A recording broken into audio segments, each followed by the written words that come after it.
Setelah 78 tahun merdeka, inilah negara Indonesia.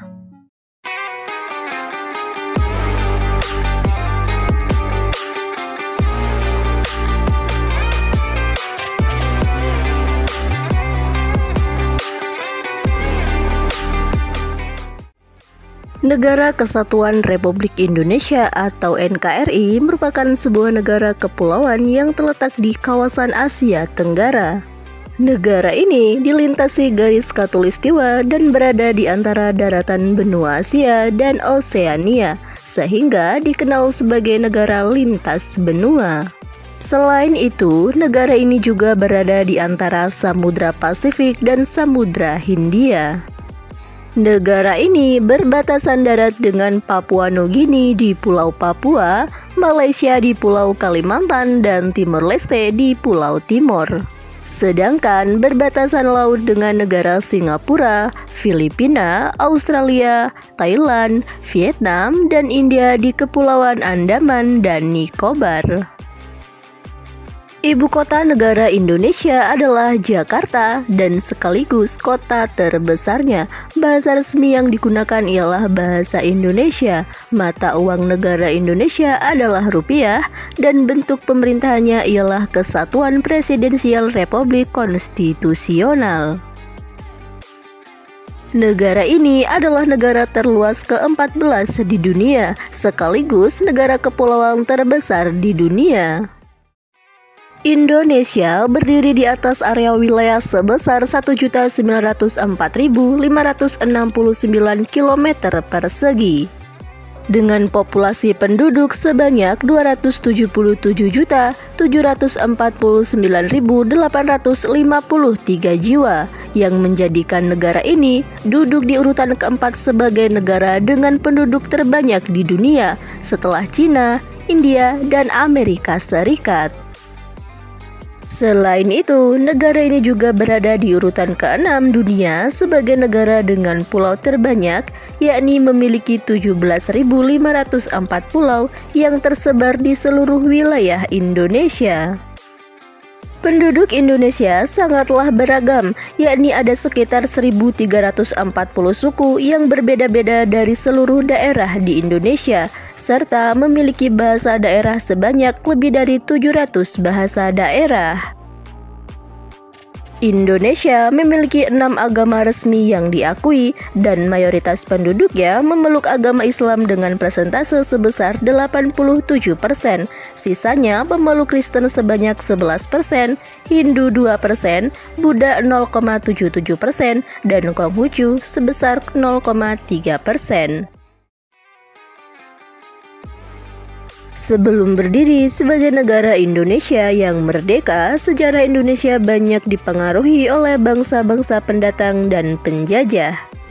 Dulunya, Kepulauan Indonesia menjadi wilayah perdagangan penting sejak abad ke-7, yaitu sejak berdirinya Kerajaan Sriwijaya yang berpusat di Palembang.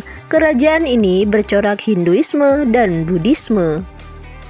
Kemudian pada akhir abad ke-15, bangsa-bangsa Eropa mulai datang ke Kepulauan Indonesia dan berperang untuk monopoli perdagangan rempah-rempah di Maluku selama zaman penjajahan.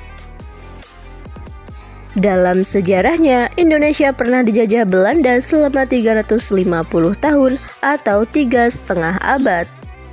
Bangsa Belanda pertama kali datang pada tahun 1596. Tujuan Belanda datang untuk berdagang dan mendapatkan rempah-rempah dengan harga yang murah. Akan tetapi, kedatangan Belanda di Banten tidak diterima karena tindakannya yang buruk, sehingga membuat bangsa Belanda kembali ke negaranya. Kemudian pada tahun 1599, bangsa Belanda kembali datang ke Indonesia dan berhasil mendapatkan rempah-rempah tidak hanya di Banten namun juga di Maluku. Saat itu, Maluku masih dikuasai oleh Portugis. Selanjutnya, Belanda mendirikan VOC untuk memperkuat diri dan sejak VOC didirikan, Belanda mulai memonopoli perdagangan. Bukan hanya itu, bangsa Belanda juga menginvasi dan berkuasa pada rakyat daerah yang didatanginya. Lalu pada tahun 1619, Belanda berhasil menguasai Batavia atau kini dikenal sebagai Jakarta. Batavia berkembang cukup pesat karena menjadi pusat VOC, akan tetapi monopoli perdagangan dan sikap bangsa Belanda hanya membuat rugi rakyat Indonesia. Kemudian sadar akan hal itu, rakyat Indonesia melakukan perlawanan untuk mengusir Belanda dari daerah masing-masing. Selanjutnya, pada tahun 1808, seorang politikus Belanda bernama Herman Willem Daendels diangkat Gubernur Jenderal Hindia Belanda. Di bawah kepemimpinan Daendels inilah penerapan sistem perbudakan dan kerja paksa atau disebut kerja rodi diterapkan. Kala itu rakyat banyak yang menderita, kelaparan bahkan meninggal dunia. Lalu pada tahun 1811, Daendels digantikan oleh Jenderal Janssens. Janssens berusaha memulihkan keadaan, namun belum selesai bekerja, Janssens harus menyerah pada Inggris yang berhasil menguasai Indonesia. Di bawah kolonial Inggris, Hindia Belanda dipimpin oleh Thomas Stamford Raffles. Raffles menghapuskan sistem kerja paksa, monopoli perdagangan, dan perbudakan, hingga akhirnya kekuasaan Inggris di Indonesia berakhir ketika Kaisar Prancis Napoleon Bonaparte kalah dalam Perang Eropa. Inggris menyerahkan kembali kekuasaan pada Belanda sesuai dengan Perjanjian Konvensi London pada tahun 1816. Penderitaan rakyat Indonesia tidak hanya berhenti sampai di situ. Setelah 350 tahun dijajah Belanda, Indonesia diduduki negara Jepang. Negeri Sakura tersebut berhasil menggeser kekuasaan Belanda beserta para sekutunya dari wilayah Indonesia. Pada awal pendudukan Jepang, tentara Jepang diterima oleh bangsa Indonesia karena tindakan-tindakannya yang menarik simpati rakyat hingga pemimpin. Namun akhirnya tindakan-tindakan itu mulai berubah dan merugikan bangsa Indonesia. Jepang mulai memeras tenaga rakyat Indonesia dan bekerja secara paksa atau disebut romusa. Hal tersebut dilakukan demi kepentingan negara Jepang. Meskipun kependudukan Jepang hanya 3,5 tahun, namun rakyat Indonesia sangat menderita.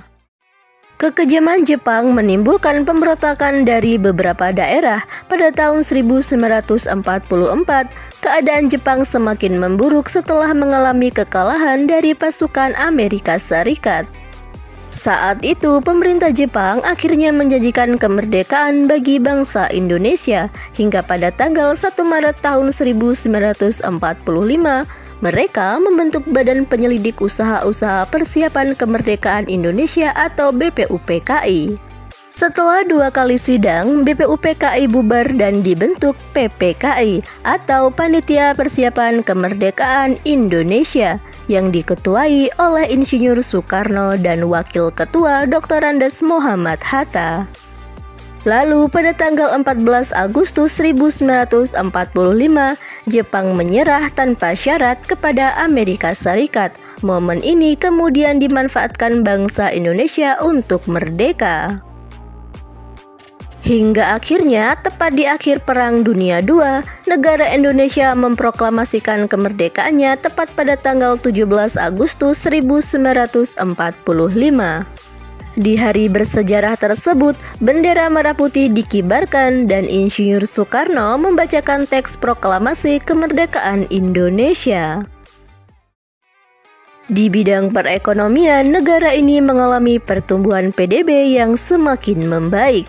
Indonesia memiliki sumber daya alam yang besar, seperti minyak bumi, gas alam, timah, tembaga, dan emas.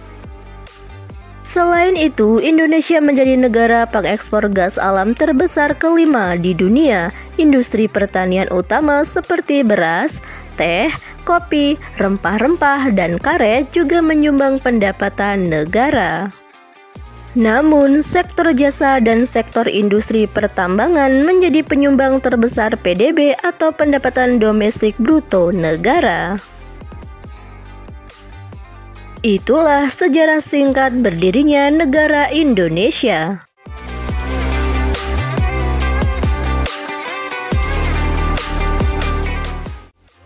Semoga video ini bermanfaat. Jangan lupa like, comment, share, and subscribe.